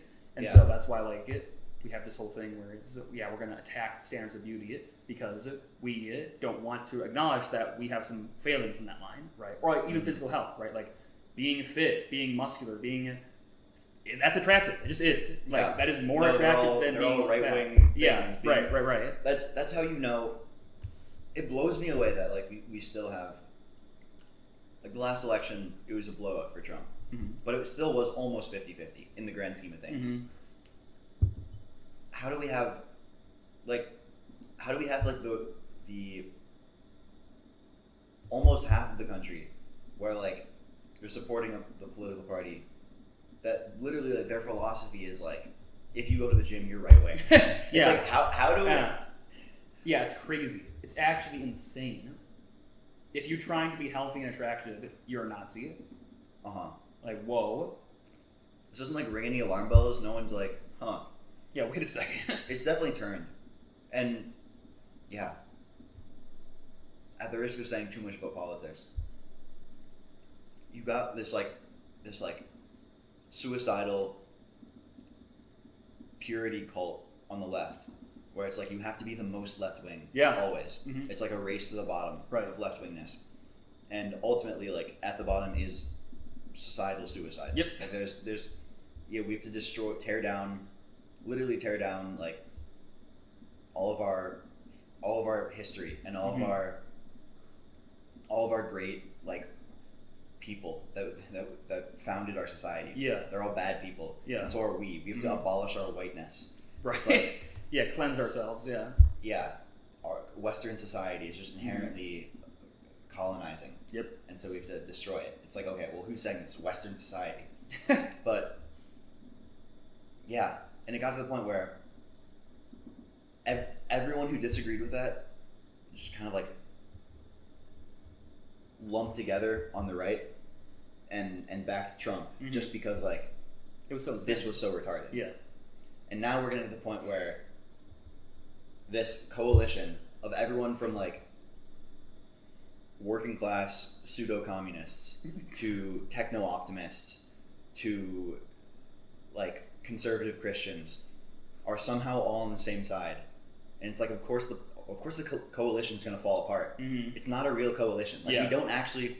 It's not a surface level thing that like Elon and Trump can't get along because of their personalities. It's like we just believe totally different things. We want different things for the country. Yeah. So yeah. Yep. The ideal is either going to be attacked or pursued. Okay, so then. Yeah, when Cain kills his brother, he kills everything that he was pursuing, and so it drives him deeper into sin, basically. And then he has to wander forever. Who can live after destroying his ideal? After destroying that ideal in a deeply premeditated act of spite, who can live after destroying his ideal? Because although, they deceive, they cheat, they keep on, they catch on, or yeah. I can't remember if he mentions this, but Cain basically chose the curse God and die path. Yep. And God basically said, no. Yeah. You have to go on living. Yeah. It's like what the mark of Cain is. Like, right.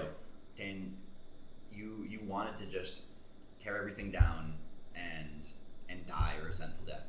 But instead you're going to live and suffer the consequences of what you've done. Yeah. So even when you try to God's always, or the spirit of justice is always there to ensure that justice is served, right? Yeah. Yeah, and so Cain goes into a descent, a spiral, just like it's hard to climb up, it's incredibly easy to fall down, and so Cain spirals quickly into more and more sin, the abyss of hell. His descendants are warring, hedonistic, evil people. So he lays out that first, you fail to make proper sacrifices, then you lie about it, then you become bitter, you nurse that bitterness, and then you go to the land of collaborate with sin. Yep. Destroy your own ideal, descendants, everything. So everything gets worse and worse. Vengeance is mine, says the Lord. Okay. Yeah. And you nod off. Yeah.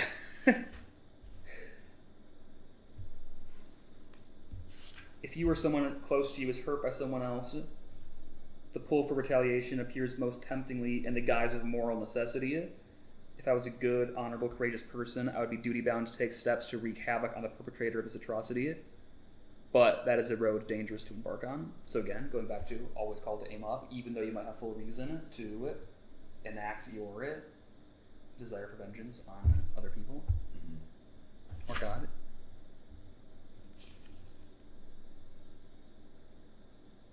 Yeah.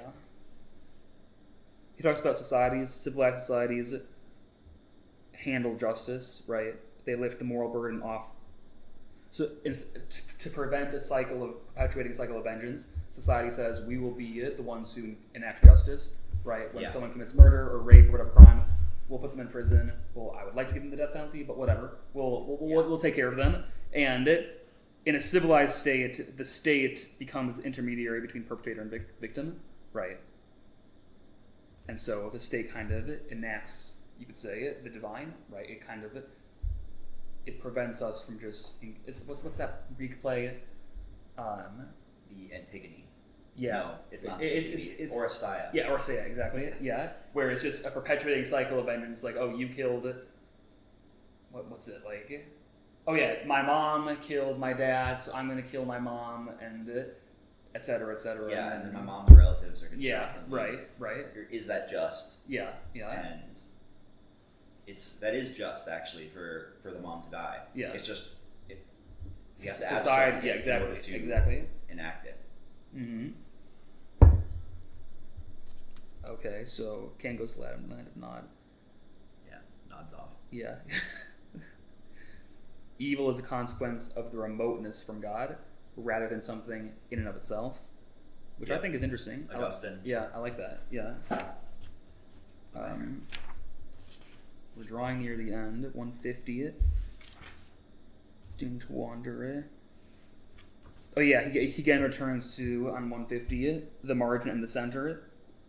Every element of order has an ideal at its center, surrounded by a margin. The margin is not the opposite. It is instead the infinitely graduated plurality of difference or opposition that surrounds anything identifiable. The margin is thus less than ideal, by definition, according to the presumptions of definition that allow for anything central to exist, yada yada. Nonetheless, it contains monstrous forms. It can be a form of hell, not least as distance from the ideal or God, whose judgment becomes ever more extreme and threatening in precise proportion to the degree. Okay, I like that. So the idea of the center and the margins. So all ideals are a center, right? And the ultimate ideal is God. And so in this case, the more you're on the margins, the farther you're away from God, and therefore the less inclined you are to evil, right? So it's like this distance from God, distance from the ideal. It's the distance from the center, right? We're called to be in here as close to God as possible. But once we start to get on the margins, we're more likely to get farther and farther away, right, and spiral into bitterness and resentment. Yeah. Etc. So he's not using margins how I kind of said it earlier. Like not in this just case. Like a chaos. Not in this case about an ideal. Yeah. But if goodness is a unity, which we're monotheists. Yes. Earlier he says that hedonism is essentially polytheism. Yeah, I like that too. It's just going in all different It's all ways. Impulses and whims. Yeah, which is always different. Yeah. Right. But reality is monotheistic, and therefore, goodness is a single point. It does converge. Right. And that's, again, like, evil is not a thing. It's the absence of good. Right. So you could think about it in his analogy. If good is at the center, the farther you are away from good, you could think about, like, the less quantity of good there is. And so eventually you're at a point where there's complete absence of good. Right. And or maybe you never get to that point. Maybe it's just maybe hell is a bottomless pit. That's what he says. Bottomless abyss. So that's what he says. Yeah, a self-devouring spiral downward to the abyss. He also says he says that Cain lies. So he estranges himself from himself and God. Someone who lies clearly steps away from the good. More prosaically, someone who lies steps away from his own judgment. With practice, the lie becomes not so much the deviation, but the lens through which the world itself is increasingly viewed. The liar therefore comes to inhabit a story where everything is improperly ordered. This warps the world, right? So those who lie come to value the wrong things. Yeah, and that makes sense too. So in order to engage in bitter resentment, you do have to kind of lie to yourself and say, no, I'm the arbiter of justice and morality, or at least I know what should be just and moral. What's happening to me is despicable and unjust. I've done nothing to deserve it. God has done everything to make my life worse, therefore he deserves my wrath. And so in that lie, the more you become to believe it, the more you come to enact it, then the more warped your vision of the world is.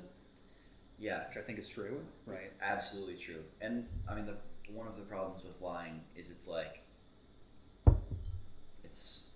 the further you are from truth, it's like wearing a VR headset with like just a different world around you. You try to walk around, you run into the table because there's not a table there. Right. In your map of the territory. Yeah.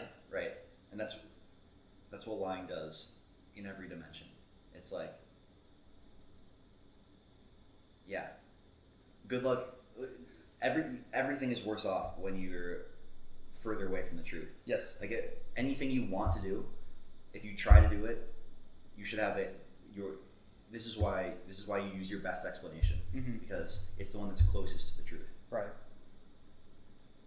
Just by definition. Crazy guy. It's like classic Peterson always talked about it. I say classic because that was good Peterson. Pre-Israeli. Yeah, exactly. Classic Peterson always talked about what you should do is tell the truth. But if that's too hard, if you're not sure what the truth is, you know what lies are. So start off by just don't lie. If you know something to be a lie, don't engage with it, and then build on to just telling the truth. And I think because he was talking about that with 12 rules for life, right? The way to live a good life is to tell the truth always, because that's a variant of aiming upward. And I think to bring it back to here, as far as engaging with how do you engage with suffering and the world, you have to recognize that your vision of the world, probably the one where you're just some marginalized victim and everyone is targeting their vicious aims against you and you've done nothing to deserve it, you have to recognize that's likely not a true vision of the world or a correct one. And the way to make your life better is to live as close as possible to a true reality, which is one that involves you recognizing that you're a fallen person with failings, and that maybe you're called to be responsible for others' failings as well as your own. Yeah, and that'll work. Yes. He also says that people who lie worship false idols. Right. The falsification of the real. He gives this good quote from Father Zosima, which I didn't remember from Brothers K, but Father Zosima says, "Don't lie to yourself. The man who lies to himself and listens to his own lie comes to such a pass that he cannot distinguish the truth within him or around him and loses all respect for himself and others. And having no respect, he ceases to love. And in order to occupy himself without love, he gives way to passions and coarse pleasures, sinks to vices, all from lying to other men and himself. The man who lies to himself can be more easily offended than anyone." And then he says, it's sometimes very pleasant to take offense, isn't it? A man may know that nobody has insulted him, but that he has invented the insult for himself, has lied and exaggerated to make it picturesque, has caught at a word, made a mountain out of a molehill. He knows that himself, that he will be the first to take offense and will revel in his resentment till he feels great pleasure in it, and so pass to genuine vindictiveness. That's interesting. It's kind of a jump. It's like kind of two different points. But the first point is if you can't distinguish truth, then you can't respect people. And if you can't respect people, you can't love people. And so your whole world becomes embittered and resentful, right? And everyone in your world becomes almost a villain, and you're like the wounded protagonist. And so I think that ties into the offense thing, where it's kind of a more abstract point, but that it's super easy to take offense when you're always lying to yourself because, it reaffirms I'm the victim and I'm being persecuted. And, doesn't it feel good to reaffirm my belief that I'm just this persecuted protagonist and everyone around me is just these terrible villains in my story? And there is like a sort of pleasure in just wallowing in that. Yes. But I think it's worth pointing out. It's like, and it also goes hand in hand with the, if you want to call it, toxic femininity of like, well, there are two kinds of people. There are monsters and there are infants. And if you're a victim, you're an infant, and you need nurturing. Right. You need to be. Yeah. That's okay. We can make it up to you. We can make it right. Yeah.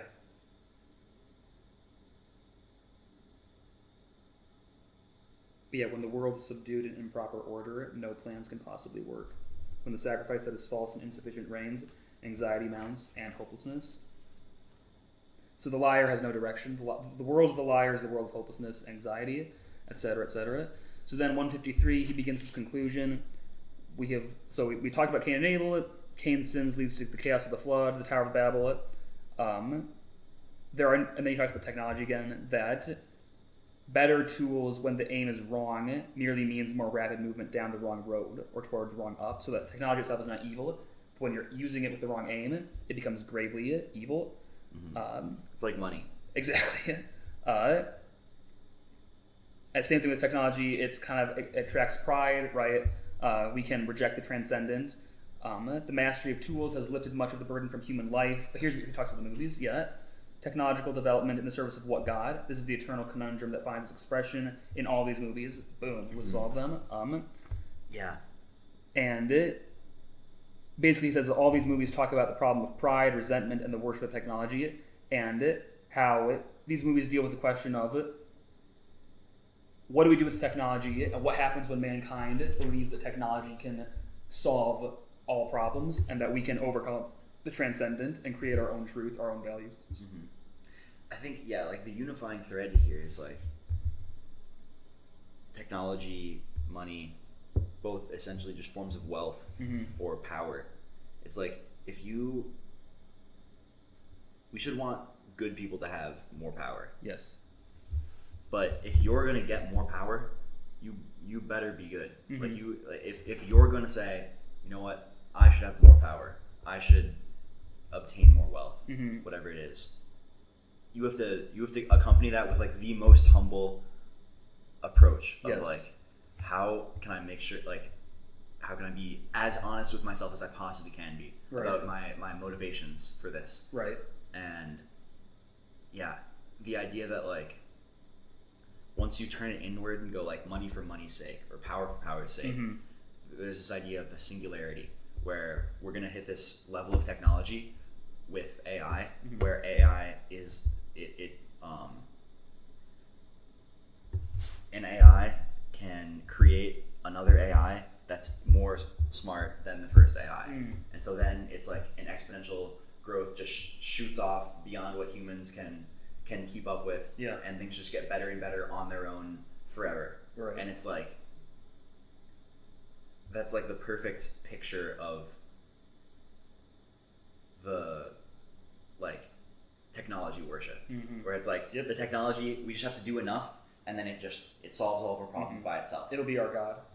And we can leave off the fact that just epistemologically speaking, that doesn't make any sense. Right. But just the psychology of someone who's looking forward to the singularity is exactly this. Yeah, he says like that desire is a desire to remove any responsibility or sacrificial responsibility to God. Right. We don't need God. Yeah. We don't need God. We don't need to sacrifice. We don't need to be aiming upward. We just need this. This will solve everything, right? And it's so unsettling how much, like I've called myself like a techno optimist before, and I mean it in like the lowercase term of like I'm optimistic and I also like technology. But but so many people who are these true believers in like scientism and the technological singularity, if you will.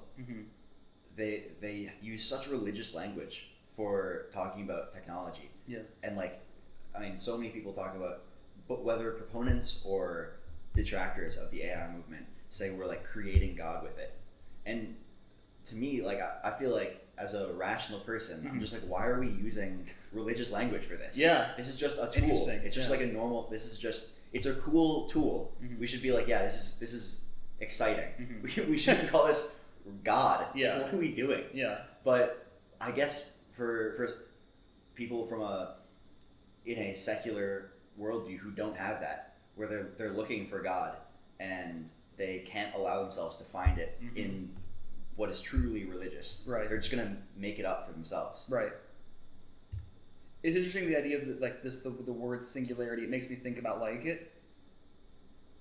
a black hole, like it's going all the way like down to like, you know, like the. That's what it's supposed to. And I think it reminds me of this idea that Peterson was talking about this whole time about the abyss, right? Where it's a spiral into the abyss, and it's almost like once you get captivated by the idea that God doesn't exist and we don't need him, then eventually you'll get what I think you will get what C.S. Lewis talks about in That Hideous Strength, which is worship. Like not ironic, not feigned, true actual worship of technology, whether it's an AI or whatever. And I think he's spitting, and that was written like in what, the 40s or whatever. I don't know when it was written, but probably 50s. Whenever it was written, I think he's going to be proven 100% right that we are going to not we, but certain people will treat AI and technology as a literal god, a deity that will obviate all need for any sort of divinity, that will solve all of our problems, make world utopia, whatever it might be. This like sci-fi short story by this Christian author that like kind of rhymed with this, where some character like the King of America was fighting the Cold War and like use this like scientific process, this new whatever discovery to make contact with a transdimensional alien and whatever. And it was like the punchline was like no, he just like summoned a demon. That's like, no matter how much you dress up this with like scientific language, no matter how much we understand the process of this, it's like secular people want to say that there's this like this veneer of religious language that covers up the science that's actually going on underneath it. And it's like no, actually the science is there. It describes what's going on, but the religious explanation for what's going on is actually deeper than the scientific. It's like this isn't really a whatever, and like a multiversal creature that's whatever. It's like no, this is a demon that we summoned from hell. That's the way we should understand it. That's funny because that's pretty much what happens in That Hideous Strength. Is it basically is just a demon they're worshiping? They think they're worshiping AI. They think they're worshiping like this technological achievement. But it's just basically a demon, you know. All right, final thoughts on 3 or 2 and 3 in general.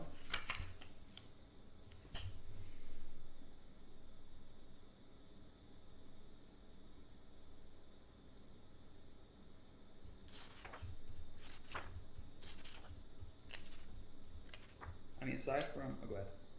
No, I don't have anything. I was going to say, aside from the constant stupid, like, you know, the people at the campfire, like... the people at the campfire... What does humility, what is sacrifice? And aside from the spirit, I think 3 is a pretty strong chapter in terms of when he talks about the necessity of aiming up no matter what, and he talks about what Cain's sin is. He's spitting. It's all true. I relate to it. Like, it's right. So I think 3 is a pretty good chapter. And so aside from that other stuff, I think 3 was pretty good. Yeah, I liked it. I think obviously there are like big obvious errors Jordan Peterson's making. Yeah. But there's still so much, even in the first 3 chapters. I feel like each chapter has had at least one kind of like bombshell concept that I haven't like that I've just kept thinking about. Yeah. Long after I read it.